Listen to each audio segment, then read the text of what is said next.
Hi, I'm Spiders, a top 50 Gale main, and in this video I'll be showcasing my masterpiece, the best Gale Heroblade build that I've ever made in celebration of 1k subs. Let's get right into it.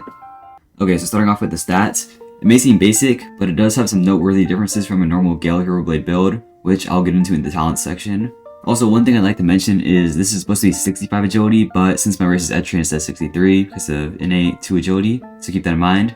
And also, speaking of agility, this build does go tap dancer, and while it may be debatable whether or not it's worth it to go tap dancer after the tap dancer change, I'd say it's fun to go 65 agility since you can already pretty much get everything else, since it is a Heroblade build. Plus there are other benefits like ghost and cheap shot from going agility. Okay, moving on to the pre-shrine talents, make sure you get reinforced armor, which includes all the bastion talents, dazing finisher, which includes all the charmcaster talents, tap dancer and cheap shot, neuroplasticity, and last resort. Okay, so the stat order I recommend going is 30 fortitude, then all the other pre-shrine stats, then 90 fortitude. The reason for this is that there are no required pre-shrine talents between 30 and 90 fortitude. So by doing this long stretch of fortitude last, you give yourself several levels to get all the required talents.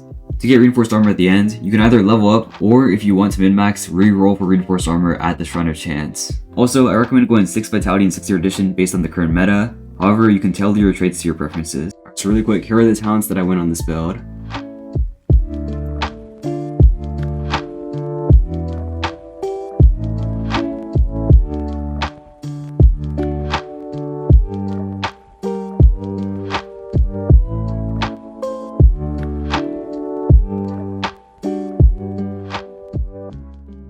Okay, so moving on to the mantras, we have Astral Wind.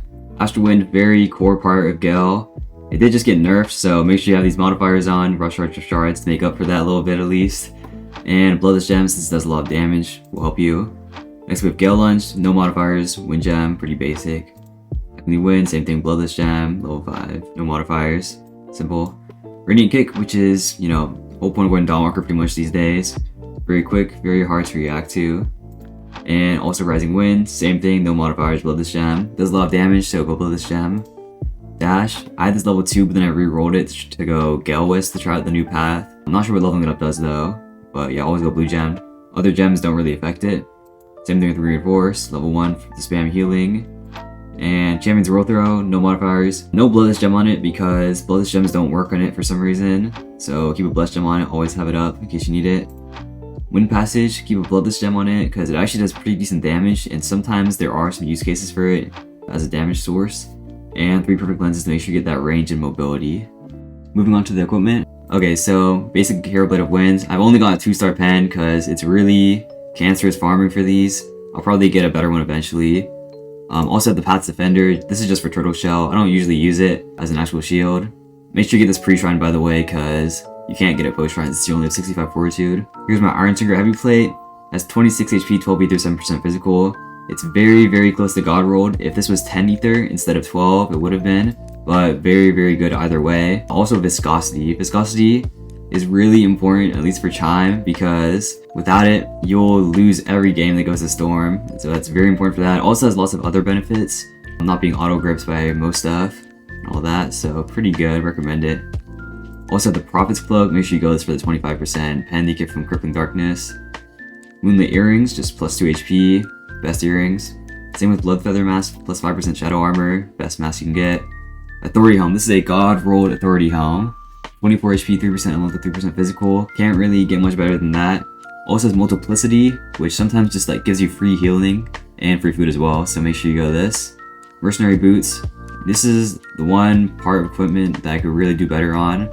But it does have bounce in it, which is sometimes just a free event, so I recommend going this too.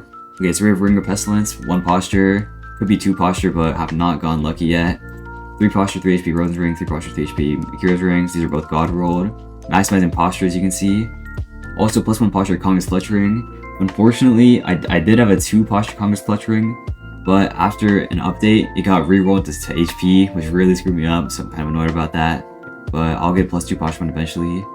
And also a God rolled Confessor's Charm. Okay, so to wrap it up, here's my summary. 502 HP, 33 posture. Nothing too crazy, but pretty solid, pretty meta. 34.75% physical armor and 27% elemental. Could maybe get more elemental, but I'd say this is pretty solid. Pretty acceptable, for sure. Also, in all this time, 147 hours on the slot, I've only got 1 drown, which is when I unfortunately combat logged in Enchantment 1 school, so yeah, we don't talk about that, but not too bad. Also, one more thing, something special about this build is that it does have Corrupted Kamui, which is very strong. It can basically make you immortal in ganks, so if you get the opportunity, make sure you pick this up. Okay, so let me know, does this build make you think that I'm build carried, or does it just seem like an average go build to you? Thanks for watching, and see you in the next one. Bye!